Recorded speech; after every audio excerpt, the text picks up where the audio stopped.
ముగించక మనకు ఒక విషయాన్ని చెప్పి ముగిస్తాం. దేవుడు ప్రార్థన ఆలకిస్తాడు, జవాబిస్తాడు. అదొక ఊరు, భార్య భర్తలు ఉన్నారు, వారికి ఒక కుమారుడు ఉన్నాడు. అల్లార ముద్దుగా పెంచుకున్నారు. జీవితం మనం అనుకున్నట్లు జరగదు.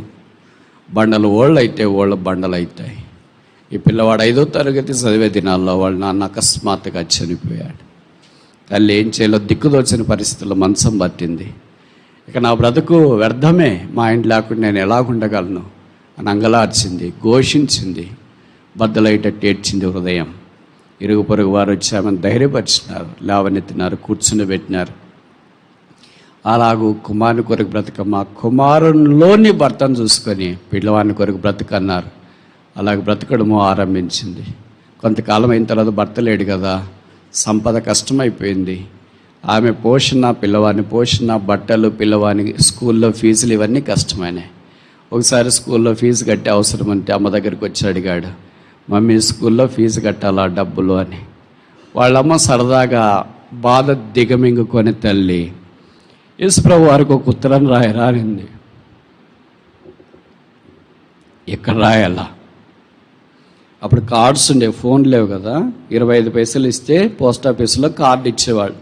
కార్డు తీసుకొని వచ్చినాడు.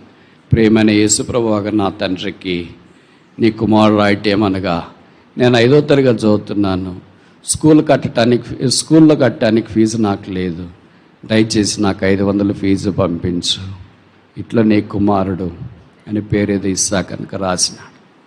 అడ్రస్ రాయాలిగా, ఏమని రాస్తాడు అడ్రస్? వాళ్ళ అమ్మ దగ్గరికి వచ్చిన, మమ్మీ అడ్రస్ ఏంటి చెప్పువా? ఏం చెప్తా తల్లి, రాయరా నీకు నచ్చింది అనింది. నిజంగా వాడు ఉత్తరం రాస్తాడని తల్లి అనుకోలేదు. సరదాగా ఏదో చెప్పేసింది ఆమె తప్పించుకోవటానికి. కుమారుని విషయంలో ఇంకా బాధ భరించలేక ఉత్తరం తెచ్చుకొని ఉత్తరమే రాసేసాడు. దాని మీద అడ్రస్ రాయరా అంటే, ఏం రాయాలా మమ్మీ, ఏం రాయాలా, నీకు తోచింది రాయరా అని. అప్పుడు వాడు రాసినాడు, టు జీసస్ క్రైస్ట్, యేసుక్రీస్తు ప్రభువు, పరలోక రాజ్యం. 2 లైన్లు రాసినాడు. తన అడ్రస్ యువతల వైపు, తన అడ్రస్ పూర్తిగా రాసినాడు. 1 నెల అయిన తర్వాత ఆ పిల్లవాడు, నేను యేసుప్రభుకు ఉత్తరం రాశాను కదా, జవాబు వస్తుందా అని ఎదురు చూస్తున్నాడు. ఓ రోజు తన తలుపు, ఇంటి తలుపు శబ్దం వినపడింది. ఏంటని తలుపు తెరిస్తే పోస్ట్ మ్యాన్ కనిపించినాడు. అలానా ఐజాక్ నువ్వేనా అన్నాడు. అవును నేనే, నీకు 500 మనీ ఆర్డర్ వచ్చింది. 500 మనీ ఆర్డర్ నాకా? వాడమ్మకి ఆశ్చర్యం పిలిచి అడిగింది, నీకు 500 మనీ ఆర్డర్ వచ్చిందంట, నాకెవరు పంపిస్తారమ్మా, నీకే ఎవరైనా పంపించినారేమో చూసుకో, మీ అన్నగారో నాన్నగారో వాళ్ళు వీళ్ళు పంపించినారేమో చూసుకో. కాదురా, నీ పెట్టి ఎవరి పేరు వచ్చిందన్నా? ఐజాక్. 500 వచ్చింది. దాంట్లో ఉత్తరంలో ఆ మనీ ఆర్డర్ కింద 2 మాటలు రాసే స్థలం ఉంటుందిలే. మీకు ఇప్పుడు కాలం వాళ్ళకి తెలియదు, పాతకాలం వాళ్ళకి తెలుసు. నా ప్రియమైన కుమారుడా, యేసు ప్రభువు నీకు పంపిస్తున్నా.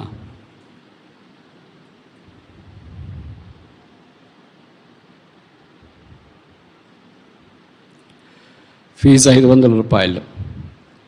నువ్వు స్కూల్కి ఫీజు కట్టి చక్కగా చదివి గొప్పవాడు కావాలి. ఇట్లో యేసుప్రభు షాక్.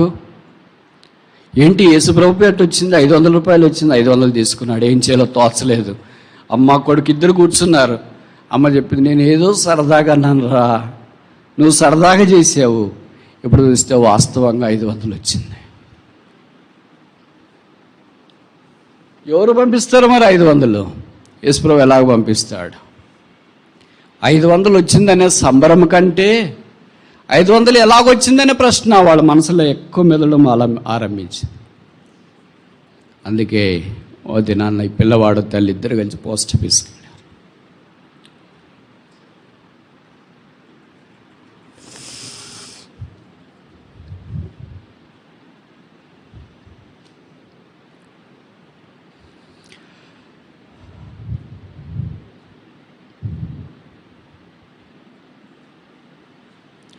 పోస్ట్ ఆఫీసులో పోస్ట్ మాస్టర్ అంటారు కదా, ఆయన లోపల కూర్చున్నాడు. ఆయన అడిగి తల్లి కుమారులు అడిగారు, మేము ఉత్తరం రాసి ఇక్కడికి వేసాము, 500 మాకు వచ్చినాయి, ఎట్లా వచ్చినాయో తెలియదు, ఇది ఎవరికైనా వేరే వాళ్ళకి వెళ్ళేదేమో, మాకు పంపించినారేమో, ఇదిగో 500 తీసుకోండి, వేరే వాళ్ళకి ఎవరికైనా ఉంటే పంపించు. అప్పుడు ఆయన అన్నాడు, నువ్వు ఇస్సాక? అవును ఇస్సా. నువ్వు ఉత్తరం రాసావా? అవును ఉత్తరం రాసి. ఆయన ఉత్తరం తీసి చూపించి, ఇదే నన్ను రాసిన ఉత్తరం. అవును ఇదే నేను రాసిన ఉత్తరం.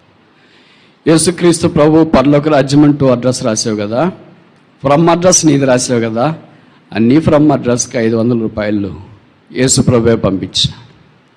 వాళ్ళమ్మ అడిగినప్పుడు యేసు ప్రభు ఎలాగ పంపించినాడు నాకు అర్థం కాదు, మీరు తీసుకున్నా తీసుకోండి, ఎలాగొచ్చిందో చెప్పనన్నా చెప్పండి.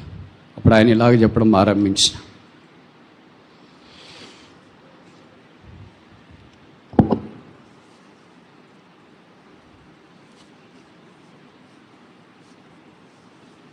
నేను కూడా క్రైస్తవుడిని.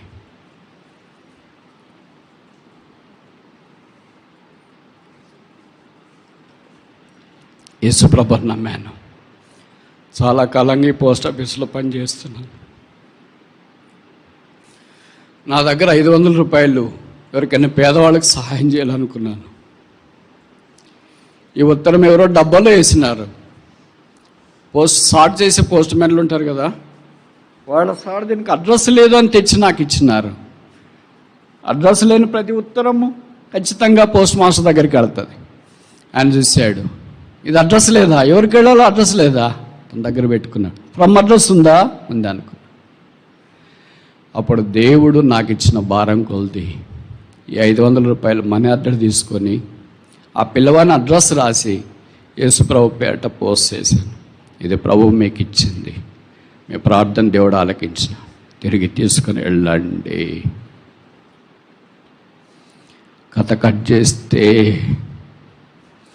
సరదాగా తల్లి కుమార్తె చెప్పిన మాట దేవుడు ఇలా కూడా ఆలకిస్తాడా? 25 పైసలు పెట్టి ఒక కార్డు రాస్తే పోస్ట్ మాస్టర్ హృదయాన్ని దేవుడు కదిలించగలడు. దేవుడికి సాధ్యం. క్రైస్తవ జనమా, ఎంతకాలం ఇలాగుంటాం? ఎంతకాలం తోట ఎండిపోయినందుగా ఉంటాం? ఎంతకాలం ఇలాగే జీవితాన్ని కొనసాగిస్తాం? రక్తం కార్చి సంపాదించిన దేవుడు మన ప్రార్థనకి జవాబియ్యాడా? మధ్యాహ్నం తీర్మానం ఏంటి? మోకరించండి, ప్రార్థన చేస్తాం.